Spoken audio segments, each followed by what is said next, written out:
Oi, eu sou Gabriel, sou escritor e cartomancista e gosto de compartilhar aqui os meus estudos sobre tarô e sobre as cartas.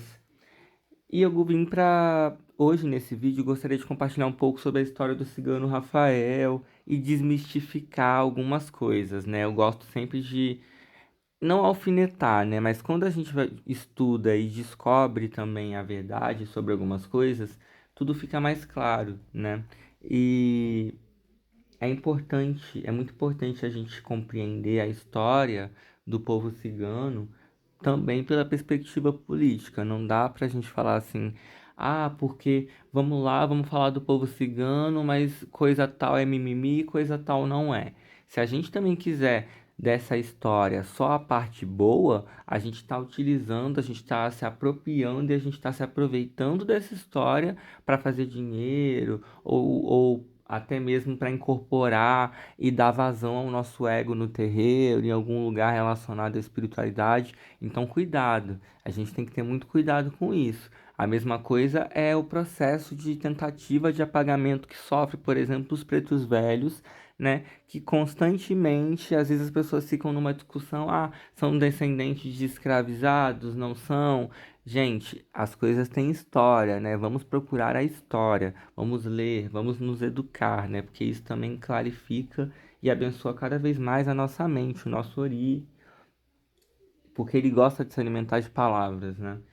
E eu vim desmistificar a história desse cigano, que é o que a gente, se vocês procurarem sobre o cigano Rafael, você vai encontrar uma história de um jovem de provavelmente 20 anos que vivia em Portugal no século XVIII, e a história conta que ele era um jovem que morreu cedo porque ele morreu durante uma discussão por uma amada.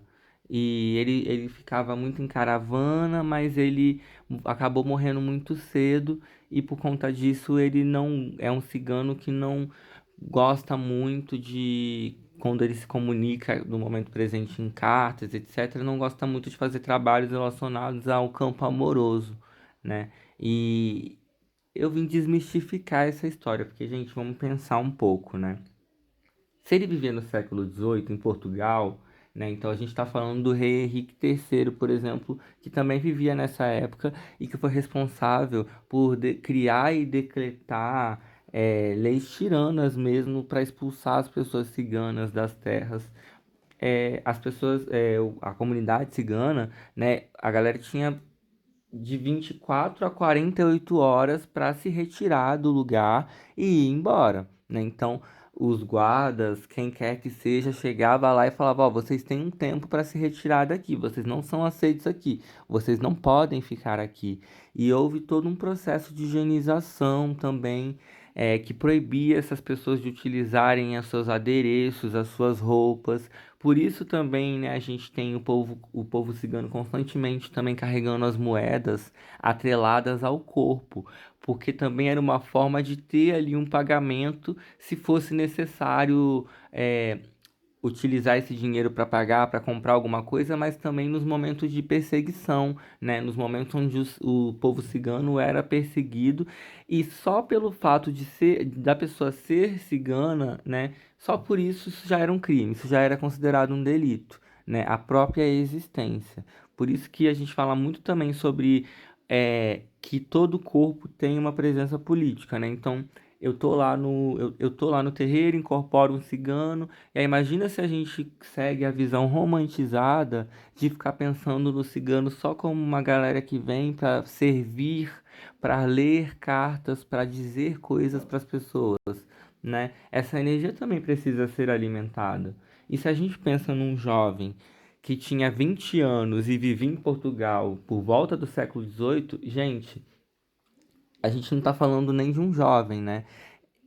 Essa pessoa já se via como uma pessoa adulta, porque ele não tinha direito de viver a adolescência. Os adolescentes, os jovens não tinham direito à adolescência, direito a viver a infância, essas fases, essas etapas, elas são muito presentes para a gente agora. Elas, inclusive, estão em muita movimentação, né? De geração em geração, a gente tem blocos novos aí do que é ser adolescente, do que é ser idoso, do que é ser adulto. E, E a gente sabe, né, de acordo com a história, que faz sentido o fato de que ele trabalhava com tecidos e com cavalos, porque era o único ofício possível, né? O rei Henrique III, inclusive, proibia os ciganos de terem ofícios considerados oficiais ou tradicionais. Então pensa, você era proibido de entrar num comércio, numa repartição do comércio, você era proibido de trabalhar, você era proibido de existir, né? Você era proibido de existir. E esse deslocamento constante, a gente tem o encontro desse povo com pessoas aí, então é, eles vão cruzando os espaços, encontrando pessoas, realizando leituras, realizando suas caravanas e também se protegendo, né? As mulheres geralmente acompanhavam as mulheres mais velhas da caravana ou da comunidade cigana para fazer quiromancia, né? Que é a leitura dos caminhos das mãos nas vilas, onde elas se deslocavam para fazer comércio, para fazer leitura de mãos e etc, para recolher a renda, né? E aí a gente agora voltar também nesse ponto da morte, né, do cigano Rafael.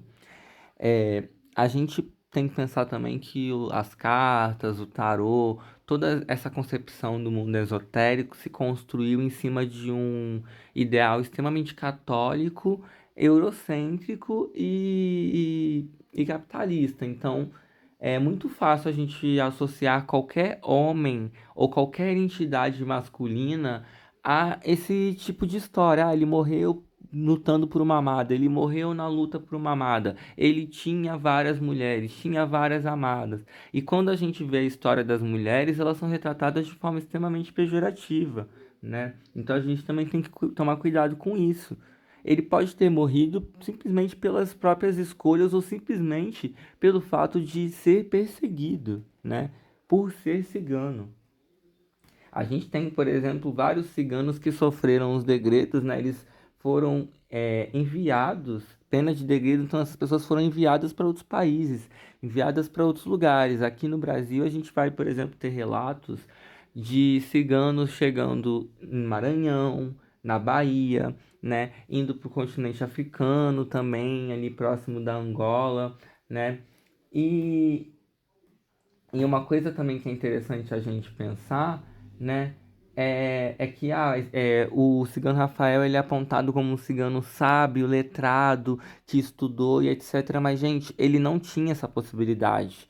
Era negado a essa comunidade a possibilidade de ler, de estudar, de se educar, de ter sociabilidade. Então, como que a gente vai falar e contar a história desse cigano nessa perspectiva de que ele vivia num castelo cercado por livros e que ele era muito estudado e letrado? Toda essa manha, toda essa inteligência, ele adquiriu sim, mas ele adquiriu no modo sobrevivência, né? E muito disso, inclusive, lhe foi tirado, porque ele teve que ser maduro antes do seu tempo, né? Então tem muito esse desafio também dos médiuns que carregam esse cigano de aprender, a gente assim, tem que ficar aprendendo muita coisa rápido, aprendendo métodos e formas novas de interagir com o mundo espiritual de forma rápida, e às vezes a gente também precisa adquirir maturidade de forma rápida com situações muito bruscas. Eu gostaria também que vocês comentassem aí se tem alguém que é médium de cigano Rafael, ou carrega esse cigano também, e vou fazer uma parte 2 desse vídeo. Um abraço.